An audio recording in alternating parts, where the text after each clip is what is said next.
নমস্কার, আমি বোধিসত্ত্ব ব্যানার্জি। আজকে 2025-এর প্রথম দিন। দিন কেন বলবো, এখন তো রাত্রি বলা উচিত। আজ কল্পতরু দিবস। ঠাকুর শ্রী রামকৃষ্ণ পরমহংসদেবের চরণে শতকোটি প্রণাম জানিয়ে আমার সংক্ষিপ্ত বক্তব্য শুরু করছি। আমি নিজে বলবো না, আমি কেউ নই। আমরা আমার ছাত্রীরা একটা উদ্যোগ নিয়েছিল। এটা আমার বাবা যে বছর মারা যায়, করোনার বছর 2020, সেই বছর এই উদ্যোগের শুরু। 2020 সেই বছর তারা একটি পত্রিকা প্রকাশের চেষ্টা করে এবং সফল কাম হয়। সেখানে রূপক কাকু, শ্রী রূপক চট্টরাজ মহাশয়, প্রখ্যাত সাহিত্যিক ও সম্পাদক, তিনি আমাদের পাশে দাঁড়ান, আমাদের পত্রিকার নামকরণ করেন, আমাদের পত্রিকায় লেখা দেন এবং আমাদেরকে উৎসাহিত করেন। তো সেই বছর আমরা পিডিএফ আকারে পত্রিকাটি প্রকাশ করি। আর পরবর্তী ক্ষেত্রে আমার বাবার যে সমস্ত সংগৃহীত বই ছিল, সেইগুলি সাধারণের জন্য, সাধারণ বলতে মূলত আমি আমার ছাত্রছাত্রীদের কথাই বুঝেছি, তবে তাদের সঙ্গে বিশেষ পরিচিত যদি কোনো ব্যক্তিবর্গ হয়, তাদেরকেও যে আমি বই পড়তে দেব, সে কথাও আমি বলেছিলাম। কিন্তু তারপরে বিভিন্ন কারণে সেই উদ্যোগ এগিয়ে নিয়ে যাওয়া সম্ভব হয়নি। তার অনেক কারণ আছে, সে কারণে আমি যাচ্ছি না। তার একটা মূল কারণ হচ্ছে যে এখন লোকে গল্প পড়তে বেশি আগ্রহী হয় না, তবে গল্প শোনার আগ্রহ কিন্তু আমার ধারণা সমানভাবে লোকের আছে। তো এই সম্প্রতি আমার বেশ কিছু সাহিত্যিকের সঙ্গে যোগাযোগের সুযোগ হয়েছে। তার মধ্যে রূপক কাকু তো রয়েছেন, শ্রী রূপক চট্টরাজ, শুভমানস ঘোষ রয়েছেন, অপূর্ব দে রয়েছেন, তারপরে আমাদের গৌতম কাকু, মুরারি কাকু তো রয়েছেন, এরা প্রখ্যাত নাট্য ব্যক্তিত্ব। তারপরে আমাদের স্মৃতিবাবু, আমাদের আমার মাস্টারমশাই স্মৃতিকুমার ব্যানার্জি, ফিজিক্সের প্রফেসর ছিলেন, উনিও রয়েছেন। তো এদের প্রত্যেকের জ্ঞানভাণ্ডারের ঝাঁপি। মুরারি কাকুর লেখাটা বোধহয় আমাদের ছাপানো হয়নি এখনো, তবে আর না, আরও বাকি অনেকে। তারপরে এর কথা ভুলে যাচ্ছিলাম, গৌতম বন্দ্যোপাধ্যায় আমাদের একটি সাহিত্য সভায় এসেছিলেন এই গত বছর, আজকে যেহেতু 1 জানুয়ারি পড়ে গেছে, ওই জন্য গত বছর বলতে হচ্ছে। 2024-এর 9 মার্চ আমার এই বাড়িতে, এই ঘরে, যে ঘরে এখন আমি বসে কথা বলছি, সেই ঘরে একটি সাহিত্য সভা হয়েছিল। সেখানে উনি একটি এই বাচ্চাদের অনুরোধে, আমার ছাত্রছাত্রীদের অনুরোধে, একটি ভূতের গল্প, ওনার লেখা একটি ভূতের গল্প পাঠ করে শুনিয়েছিলেন। ওনার এখন একটা ধারাবাহিক উপন্যাস আনন্দবাজার পত্রিকায় প্রকাশিত হচ্ছে, আনন্দবাজার পত্রিকা রবিবাসরীয় প্রকাশিত হচ্ছে। তো এই সমস্ত ব্যক্তিবর্গের সঙ্গে আমার পরিচয় হয়েছে।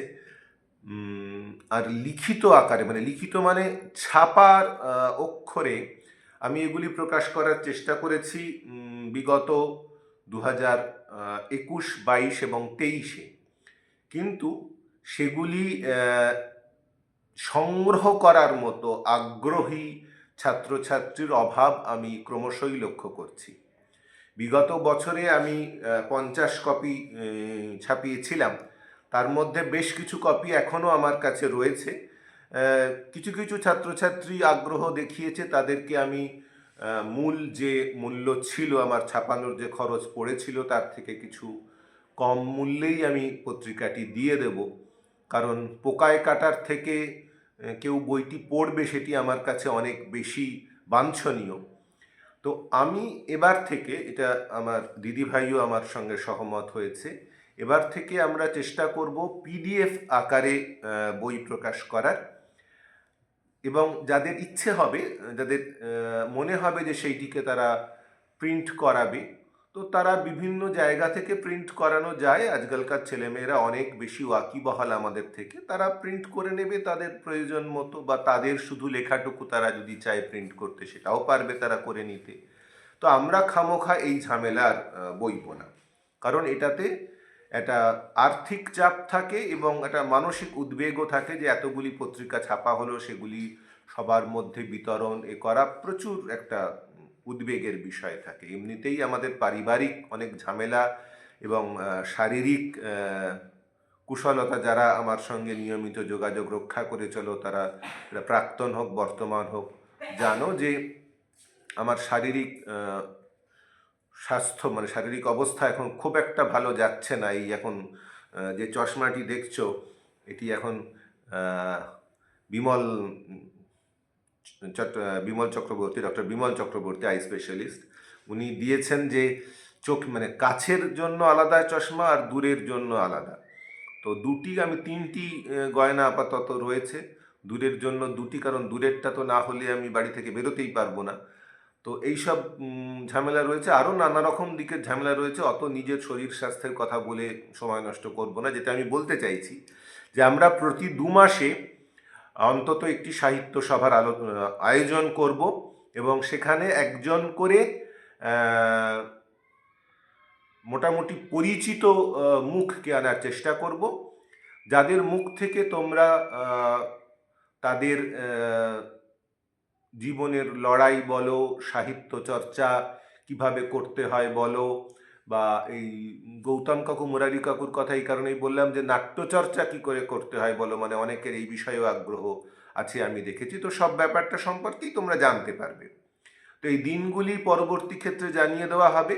যেটা আমার ইচ্ছে রয়েছে আপাতত, প্রাথমিকভাবে 12ই জানুয়ারি যুব দিবস, স্বামী বিবেকানন্দের জন্মদিন, এই দিনটিতে আমি একটি ছোট করে সাহিত্য সভা, সাহিত্য আলোচনার আয়োজন করতে চলেছি, এবং আমাদের যে দেবব্রত বন্দ্যোপাধ্যায় স্মৃতি গ্রন্থাগার ছিল সেটার আবার পুনরায় উদ্ঘাটন করতে চলেছি। তো এক্ষেত্রে রূপক কাকু এবং দিদিভাই এর সঙ্গে মোটামুটি কথা হয়েছে, তারা আসবেন, এবং আমি তো থাকবই। হ্যাঁ, তো রবিবার বিকেলবেলা ওই 5টা নাগাদ ধরো তোমরা এলে, ঘন্টাখানেক, ঘন্টা দেড়েক কি খুব জোর ধরো 2 ঘন্টা। আর তোমাদের সময় জ্ঞান তো আমি জানি, 5টা বললে 5:30 করবে, এটা খুব স্বাভাবিক।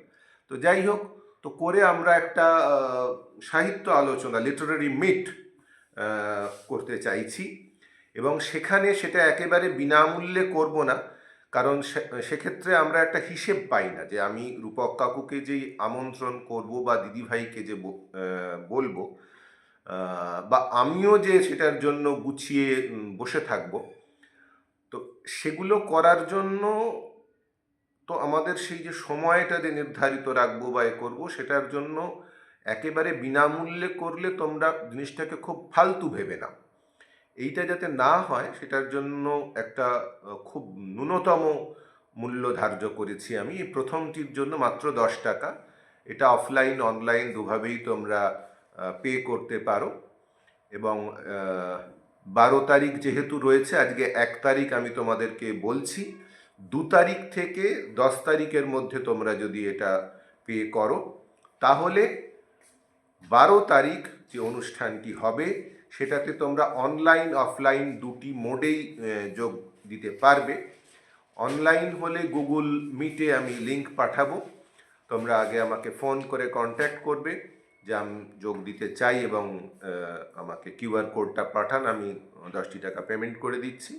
তাহলে আমরা সেইভাবে গুছিয়ে সেই অনুযায়ী আয়োজনটা করব। আর পরবর্তী ক্ষেত্রে যখন আরও নামকরা ব্যক্তিবর্গকে আনবো, তো তখন এই যে মূল্যটি, সেটি হয়তো 10-এর জায়গায় 20 বা 30 হবে, খুব বেশি হবে না। তোমাদের ওপর আর্থিক চাপ সৃষ্টি করাটা মানে উদ্দেশ্য নয়। উদ্দেশ্য হচ্ছে যাতে একটা নিশ্চিত সংখ্যক শ্রোতা আমরা বুঝতে পারি, যাতে আমরা যাকে নিয়ে আসব তিনি একজন সম্মানিত ব্যক্তি, তিনি তার জীবনের মূল্যবান সময় ব্যয় করে আমার এখানে আসবেন, এবং এসে দেখবেন যে ফাঁকা মাঠ, সেটা যাতে না হয়।